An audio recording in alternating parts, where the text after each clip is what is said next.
आत्महत्या करने से किसी को भी सुख की प्राप्ति नहीं होती है। घर वाले नाम जप करें, धर्म से चले और ये शिक्षा लें कि पापाचरण नहीं करना चाहिए, नहीं तो पापाचरण एक करेगा और पूरा परिवार जलेगा। इसलिए पापाचरण जो धर्म विरुद्ध आचरण है वो किसी को भी नहीं करना चाहिए, कहीं ना कहीं वो भी सहयोगी है।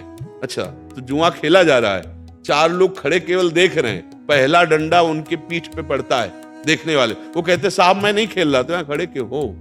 तो हमारा किसी भी तरह से पापाचारी से संयोग होना वो हमारे दंड का कारण बनता है। इसलिए नाम जप करो, अच्छे आचरण करो, समाज को सुख पहुंचाओ, कभी तुम्हें दुख नहीं मिलेगा। अब जो त्रुटि हो गई उससे पवित्र हो रहे हो आप जेल में, नाम जप करते हुए इस भव समुद्र से मुक्त हो जाओ। मेरी तो यही राह है कि बिना किसी अपराध के हमें कोई दंड नहीं दे सकता। को न काहू के सुख दुख कर दाता, निज कृत कर्म भोग सुन भाता। बिल्कुल निश्चित समझिएगा, ठीक है? कोई संशय इसमें जी? पर ये हमें अच्छा लगा कि आप अपने कैदियों से नाम जपवाते हैं। अभी आपने कहा नहीं कि मैं नाम जपवाता हूं। एक वीडियो आया था तो उसमें इन्होंने भेजा था अपन को, उसमें पूरे कैदी कीर्तन कर रहे हैं हमारा। दिखाओ बाबा, है क्या आपके पास? अच्छा, ये तो बड़ी आश्चर्य भरी बात है कि कैदियों से आप राधा। एक जेल के कैदी है हमारे जी। आपने तो जेल को संत समागम बना दिया।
सब जेल में जो कैदी है ना हमारे जी, सब कीर्तन क्या करते हैं। आपको तो हम प्रणाम करते हैं।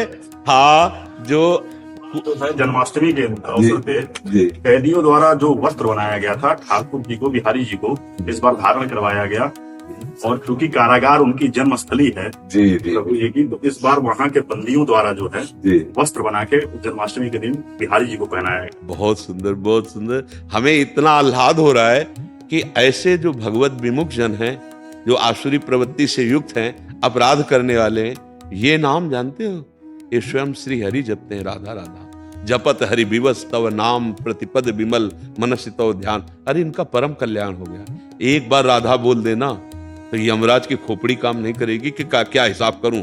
एक बार राधा नाम की कीमत स्वयं श्री कृष्ण है, फिर उसका कभी दुर्गति हो ही नहीं। इनको तो कितनी बार नाम कीर्तन करते हुए देख रहे, कितना सुंदर नाम कीर्तन कर रहे और आर्त भाव से कर रहे।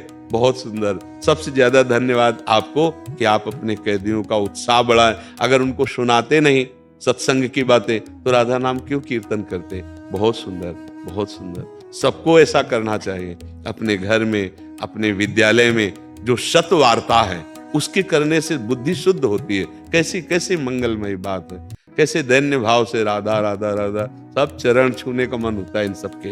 राधा राधा राधा, अरे धोखे से राधा निकल जाए तो संसार की बाधा नष्ट हो जाए। ये तो हमारी महारानी जी का नाम कीर्तन कर रहे हैं, ये वृंदावनाधीश्वरी का नाम कीर्तन कर रहे हैं। अहो भाग्य। इन सबसे प्रार्थना करना कि आपके दुर्भाग्य नहीं है, हाँ आपके बड़े भाग्य हैं जो आपका सानिध्य मिला।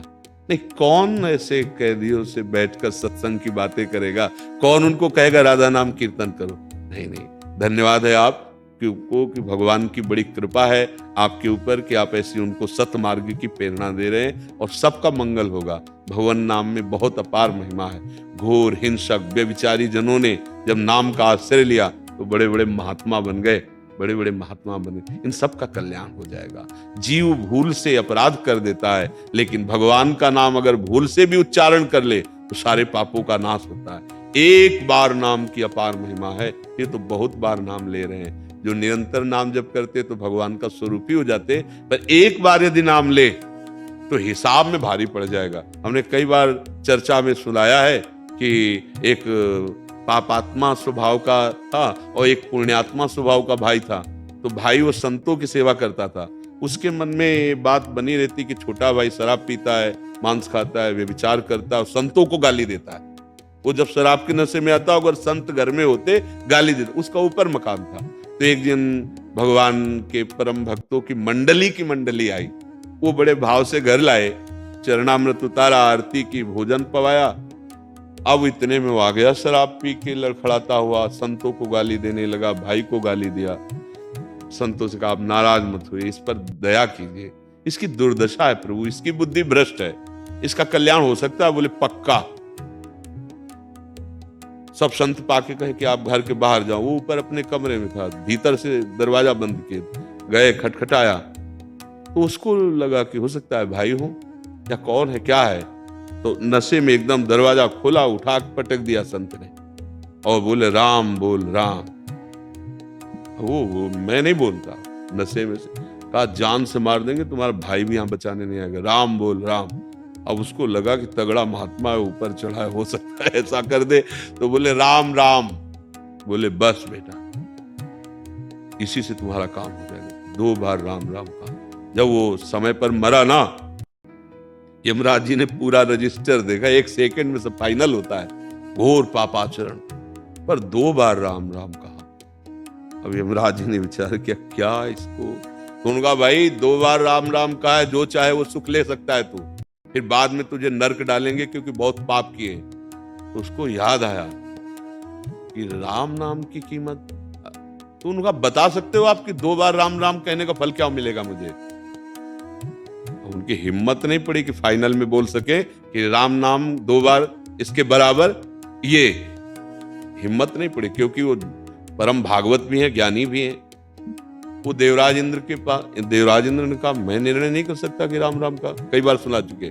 फिर इसके बाद भगवान ब्रह्मा के पास गए, धर्मराज जी, देवराज जी, और उस जीवात्मा को लेकर, और कहा प्रभु परमेष्ठी पद सबसे बड़ा पद है इस त्रिभुवन में, प्रभु ये महापापी 2 बार इसने राम राम कहा, अब ये कहता है राम नाम का फल क्या होगा। तो प्रभु हम सबकी तो बुद्धि काम नहीं करती कि राम नाम के बराबर हम स्वर्ग सुख या अमुक सुख। ब्रह्मा जी भी ने कहा कि भगवान के नाम का फल ये तो मैं नहीं बता सकता, ये तो भगवान शंकर बता सकते हो, निरंतर जपते हैं। वहां गए, भगवान शंकर ने कहा राम नाम की महिमा तो मैं बता सकता हूं, उसी से मैं काशी में मोक्ष देता हूं। उसी से रा कह के पी गया और मां कह के बंद कर लिया। कंठ में पूरा हलाहल समुद्र का जहर जो निकला था वो रोके हुए, एक बूंद भी कंठ में, अगर वो घाटी द्वार पे चला जाए ना तो खास खास के देखो कैसा हलाहल विष रोक लिया। नाम, बड़ी नाम की महिमा कही। बोले फल तो नहीं बता सकता। तो बोले फाइनल कैसे हो। बोले राम जी के पास चलो। साकेत धाम गए, उस पापी जीवात्मा को साथ लेके। भगवान ने कहा आज सब बड़े बड़े लोकपाल ईश्वर कोट के कैसे पधारे। बोले प्रभु समस्या हो गई, ये जीव 2 बार नाम आपका लिया और वैसे पूरे जीवन पाप किया है, अब ये कह रहा है इस नाम का फल क्या है। तो प्रभु हम सब तो नहीं बता पाए, आप बताओ। भगवान ने कहा गोद में बैठा लो हमारी। वो जीवात्मा गोद में बैठा और भगवान ने कहा फल तो हम भी नहीं बता सकते, आप खुद देख लीजिए कि 2 बार नाम लिया तो हमारी गोद में आके बैठ गया। कहूं कहां लगी नाम बढ़ाई और राम न सकई नाम गुण गाई। स्वयं भगवान अपने नाम का फल नहीं बता पाए। आप